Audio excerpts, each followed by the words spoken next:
They say cold calling is dead. You can't do it. It's illegal. You're going to get into trouble. It's unethical. All this nonsense, right?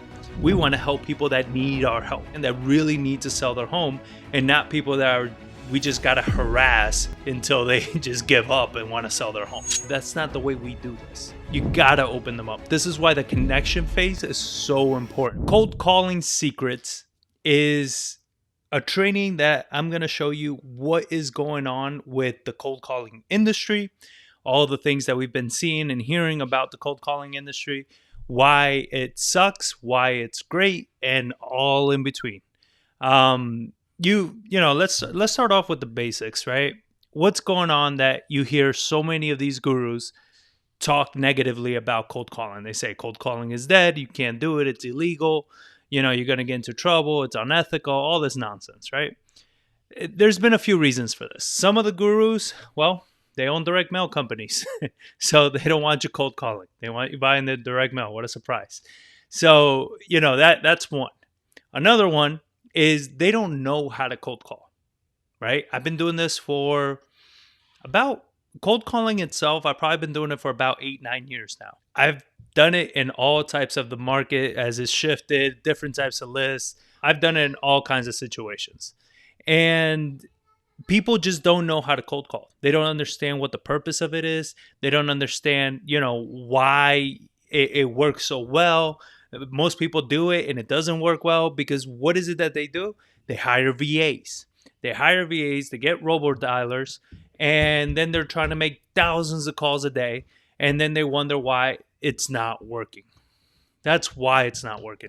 That is not how you make cold calls anymore. We used to do that pre-pandemic, right? But before 2020, we used to make a lot of these calls, and we used to use robo-dialers, and we used to have VAs. I had at one point 5 VAs cold calling, but this was 5 years ago.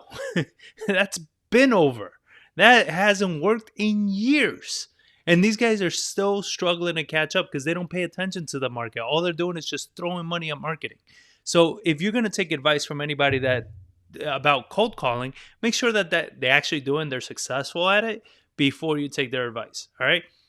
The same with me. I don't do direct mail because cold calling works so well for me. So you really shouldn't be taking my advice on direct mail, right? If you ask me what's the best direct mail strategy, do I have ideas? Of course I have ideas. I've been doing this long enough. I've done direct mail in the past, but I'm not doing it day in and day out. You should not be relying on me for direct mail advice or pay-per-click advice, right? I do cold calling. It works very well for me in my business. We spend, I don't know, roughly less than $500 a month on marketing, and we generate 6 figures every single month because of it. So I can talk on that because this is what we do. Now, everything else, I might have ideas on, but I'm never going to claim to be an expert at it. So do the same when you're listening to these gurus on Instagram and shit talking about cold calling is dead, cold calling sucks, all these things. Chances are they don't do any of it, and they've never been good at it to begin with. So what is the purpose of cold calling? We use cold calling in 2 ways. So when you join my mastermind, I teach you, if you have no experience on the phone, that's one of the reasons we use cold calling. I want you to gain experience, and I want you to get it quickly. If you were to start, let's say and again, this is not direct mail marketing advice, but it's just common sense. If you were to start marketing and you've never talked to sellers on the phone, you have no experience with being on the phone, and you start with direct mail, it's very expensive. You can't control the amount of calls you get. You can't control the amount of conversations you get. And therefore, it's going to take forever for you to get good at speaking to sellers on the phone. And this is the struggle a lot of you guys have. A lot of you guys, you come to me, you're like, I've been doing $3,000, $4,000, $5,000 a month in direct mail, and I'm not getting any deals. And then I listen to your recordings. I'm like, it's not necessarily that direct mail's not working. It's that you're not really good on the phone yet. And that's understandable. You've never done this before, right? So you have to get good on the phone. This is why I love cold calling at the beginning, because then at that point, you're able to practice, get the reps in so fast that you're able to understand how to speak to sellers, how to connect with them, how to do everything that I'm going to teach you in a little bit on how we handle cold calls. So that's one of the things that we do. Get better on the phone. That's the only way you're going to get better as fast as possible. And number two, it allows you to be first to the lead. So once you're good on the phone, that you got the reps in, you do all that. Usually we start with a bigger list, kind of like an absentee list. I would say around 2,000 properties is a good list to start with. And I want you just hammering the phones every day for you to get the reps in. Once you get good and you're like, I'm comfortable on the phone, I'm asking great questions, I'm able to connect with the sellers, find their motivation, all of these things, then we're going to move to a niche list, more distress list. All right. And here, what you want to do in these lists is you want to be first to the lead. You want to be as first as possible. So, as first as possible. I don't know if that's a proper term. But what that means is, let's say, like for us, we do pre foreclosures. So, we try to call the pre foreclosures as soon as they get posted on the county. It gets posted today. We are pulling it, skip tracing it, and calling it right now. You can't do that with any other type of marketing except cold calling. All right. You cannot hit that list as fast as we can except for cold calling. You understand? So you're first to lead. We do this with pre-probates, with divorce lists, with code violations, stack lists, tax violation. All of these, we first to lead. As soon as a property goes vacant, first to lead. So it allows us to be first, be fast. This way, when we're speaking to them, they haven't been bombarded by everybody else in the industry, right? They haven't gotten the 20, 30 letters and postcards that they get from everybody else. You know how many houses I've been to? They have a stack of letters sitting on the counter, and they're on all of them are unopened, because it's like you can only get so creative with the postcard, with the letter, with the envelope, and they're like, yeah, I'm sure you're just like everybody else. You want to buy my house. You're so unique. You're so special, right? But it's not enough. But if I can get you on the phone, I can ask really good questions. I can get really deep. I can really build a connection with you that I won't with a letter or a postcard, right? So when you're looking to do kind of like what our business is, I've never claimed, nor will I ever claim, to teach you how to do volume. I'm not bragging on that we do I don't know what's the standard nowadays with gurus, like 20, 30 deals a month apparently, or I don't know. It's always been that apparently. We do 3, maybe 4 deals a month. That's what we do. But each deal is 30, 40, $50,000 wholesales, flips, 70, 80, $90,000 flips. There's a little bit of deals, but very big spreads. So I don't need a massive team. I don't have a massive overhead because it's very precise, very targeted marketing, right? And cold calling allows me to do that. It allows me to test my scripts. It allows me to see what's going on in the market. When I get too many rejections from sellers, let's say with a particular type of script, then I'm like, something's going on in the market that these sellers are getting burned out with this script, right? Something's shifting. With direct mail, you're never going to know that. Your calls might just go down and you don't know why. Is it the direct mail piece? Did it just not land correctly? You don't know. You have no idea. You got to just experiment. It costs thousands of dollars to do that. With cold calling, we can switch our script instantly and immediately understand what's going on with the market.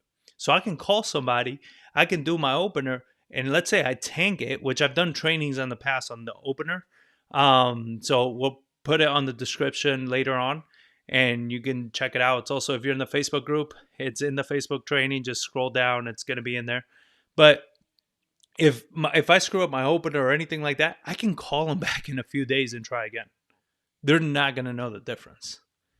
But if you send the direct mail piece and it's not the right message, it's not the right piece, they don't call you, you can't do anything else except send another piece and hope for the best again, right? But with cold calling, you can always pivot and change your message, which allows you to be a lot more successful in this business, because then when the markets are shifting and everything like that, you can pivot on a dime. It's much easier to move and grow and pivot your business when that happens. So, again, don't listen to gurus that don't do cold calling. And definitely when you're doing this, if you've already been successful, and this is also, to backtrack a little bit, when people say it's illegal and all this stuff, what's illegal, what's getting a lot of these other people in trouble is they're making 50, 100,000 calls a month to people that just do not want to hear from them.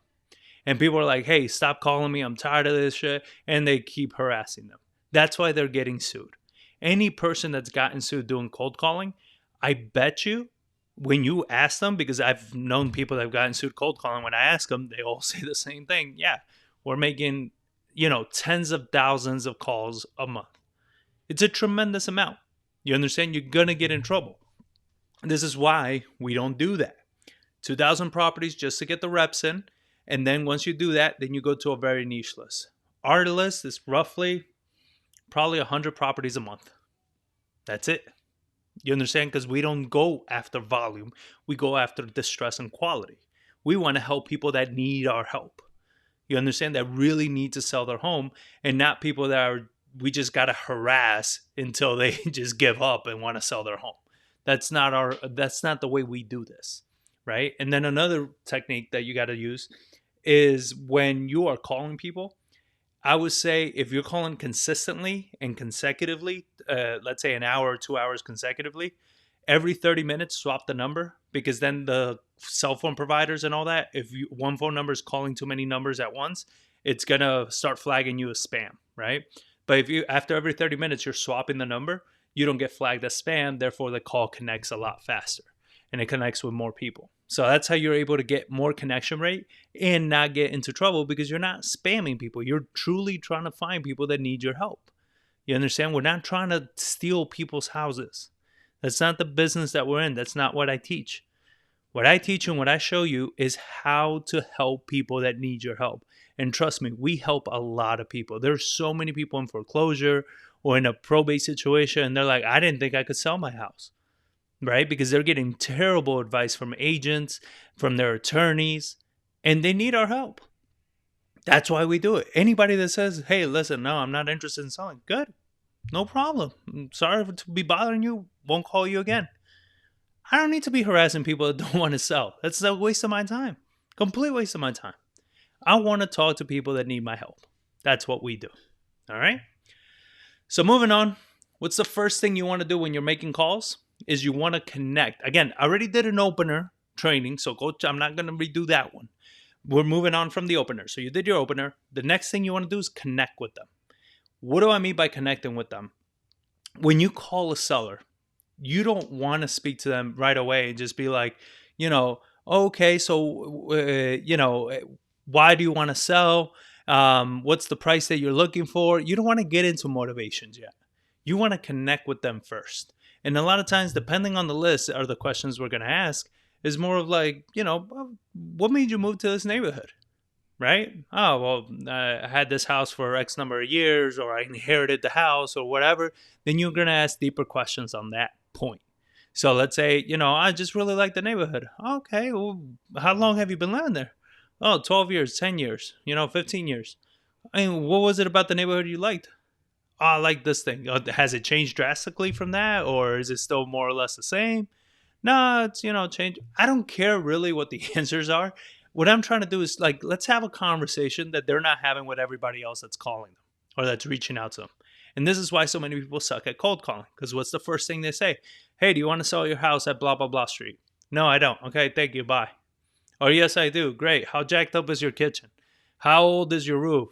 How broken are your windows? Right? Like, straight. There's no connection. There's nothing. There's no rapport building there. This is why you suck so bad at cold calling. But what we do is we try to build connection. We try to get curious about them and get to know them. This is also how it makes it fun for us to cold call, right? But you're calling these people. You're trying to build connection. How can you connect with them? What happened? What's going on? How long they've been there? What do they like? What do they hate? How are their neighbors? Anything, literally anything. Nothing. I don't ask anything about the house. I don't care. What I care about is connecting with them in any way possible. Is it closer to your job? Oh, great. What is it that you do? Oh, man, how long you been doing that? That's amazing. Did you want to do that? Is that what you went to college for? Oh, very cool. And how's that work? Anything. Once I feel that you and I are having a great conversation, that's like I'm asking you questions, you're answering, we're laughing, whatever it is, then I'll move on. But here's the issue. I get students, I listen to a lot, I do a lot of call reviews with my students. And I listen to their calls and they're moving to motivation questions. And I was like, but you haven't connected with the seller yet. That's why when you get to the motivating questions, they're not answering your questions. If you're talking to a seller and all the seller is saying, you're asking the seller, so, what do you like about the house? It's got 4 walls. Okay. Um, and do you like the neighborhood? Yes. Oh, okay. When they're being that short with you, you're never going to get into motivating questions. You're never going to connect. You're never going to build rapport. You got to open them up. You got to open them up. This is why the connection phase is so important. We go over this so much in our mastermind because it's the same thing I tell them every time I hear somebody say, I lost them at the offer or they won't sign the contract. I'm like, you lost them at the beginning. I promise you this. If you do the connection part right, the rest of the call just gets easier and easier and easier. And when you submit the offer is the easiest thing you're going to do. It just becomes more of like, okay, let's just get the documents signed. Not let me submit an offer, right? There's no pressure anymore because you built such a great rapport with them. They like, know, and trust you, and you're able to get the deal done with them. All right. So I hope this is making sense. Now, once you connect with them, now we can move into finding their true motivation. What is true motivation? Well, they want to sell their house because they're looking to move to another state. That's not motivation. All right. That they want to sell their house because they want to move, but why do they need to sell their house and why would they need to sell to you? You want to sell, move to another state, list it. You're going to get the most money by listing it. They don't want to list it. Why not? Well, the house needs work and they don't want to deal with an agent. They don't have the time. They got to do this as fast as possible. Those are motivations. Wanting to move isn't enough of a motivation. Funny enough, being in foreclosure is not enough of a motivation. A lot of people, they're like, well, they're in foreclosure. Like, I've dealt with people in foreclosure since I started in this business. There are people that truly do not care they're in foreclosure. It means absolutely nothing to them. We got to figure out what the motivation is. What is the reason they need to sell? Not want to sell, need to sell. Once we can determine what the need is, now we can have a deal. Now we can structure something because it's either, hey, you either accomplish this thing that you want to accomplish or you don't. And the only way to accomplish it is by selling to us because I can solve that problem that you have. But you can't deliver that solution if you don't know what the problem is. So you got to find the true motivation. Inherited a property. That's not motivation. Going through a divorce. That's not motivation. There needs to be something behind that, a pain point, something that's causing them to need to sell. You inherited the property. What's the pain point?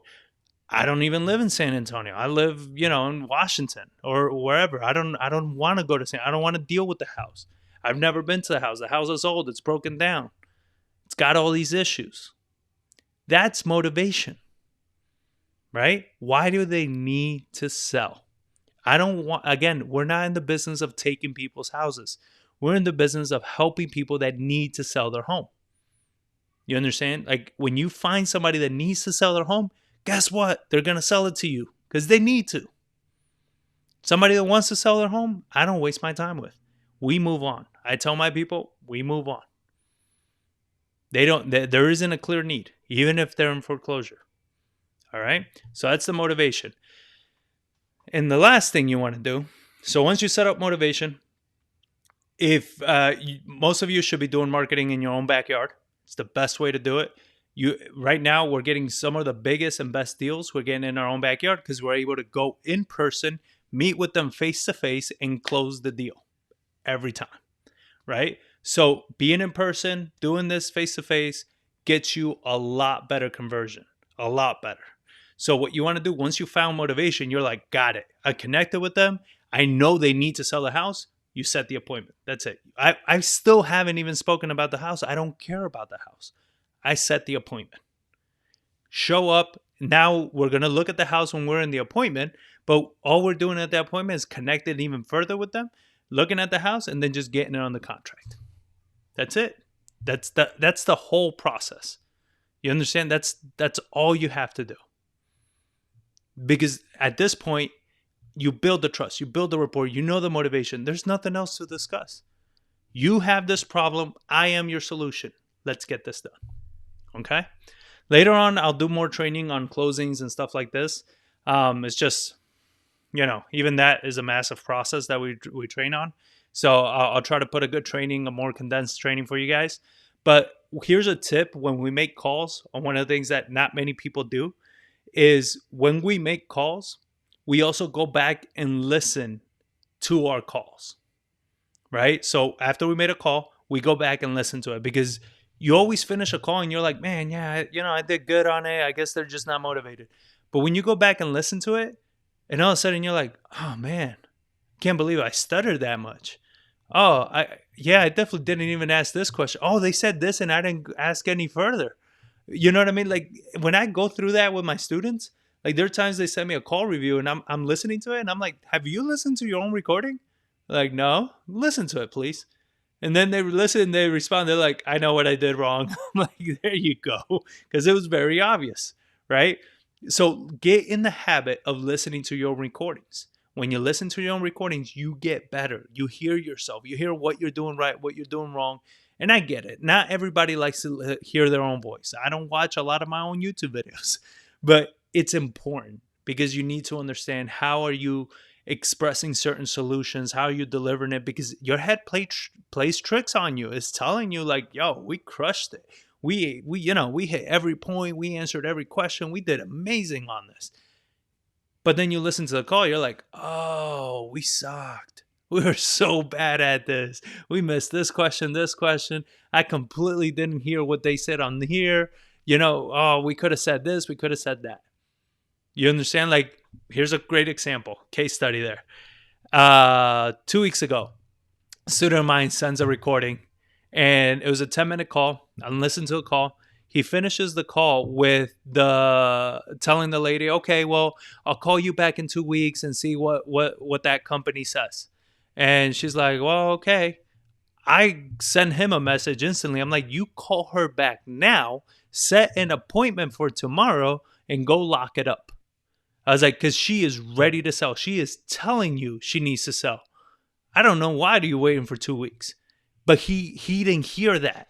You understand? Because he doesn't, like, not for anything, but like I have way too many hours of experience making calls, right? So I know what it sounds like. So when I said it to him, he's like, man, you're right. I didn't catch that. He goes to the house, sends us a picture. Yo, just locked it up. There you go. Right? Because you weren't hearing her motivation. You were so stuck in like, what am I saying? Did I ask the right questions? I don't know how I'm going to help, or all these things. And you missed the greatest motivation. He just assigned that and is making 20 grand on that one deal that he was going to wait 2 weeks to call her back. I was like, I promise you waited that 2 weeks, you would have lost that deal. Because if my guys would have came in behind you, we would have locked it up in the moment because the motivation was there. So listen to your own calls or hire a coach, right? That will do your call reviews and help you out with understanding what motivation sounds like. Any of you guys that are interested, just go to my website, joinpwm.com, and schedule a call with me. We'll jump on a strategy session and we'll see if it's a good fit and also what help you need with your business. But with that being said, I hope you like the training. Now I'm going to get into some Q&As. And if you have any other questions or anything like that, just always comment on the post or reach out to me. I'm always available. So let's see. What up, Dre? How much time should I dedicate to doing cold calls every day? So honestly, the average that I'm seeing a lot of my students is between 1 to 2 hours. Anything more than that, you start dropping your skill level and the way that you handle these calls. So because you kind of start getting tired, you start getting a little burned out, the way you connect, the way you talk to people, the way you respond to their questions and everything is kind of crappy. So 1 to 2 hours, anything more than that, it just seems to be a waste of time.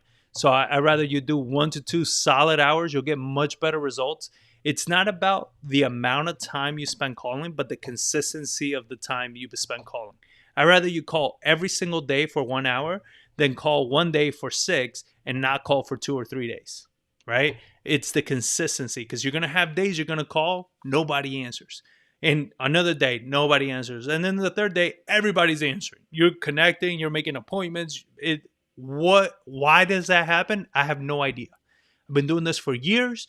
There's no rhyme or reason on what time, days, or anything that makes people want to pick up. It just is what it is. That's why consistency matters more than the amount of time you spend on it, and your energy level. If your energy level is low, then don't make any calls. And that's why we stand up every time we make calls, because our body's standing up. We get more oxygen to the brain, and we get to think quicker and do better on the calls.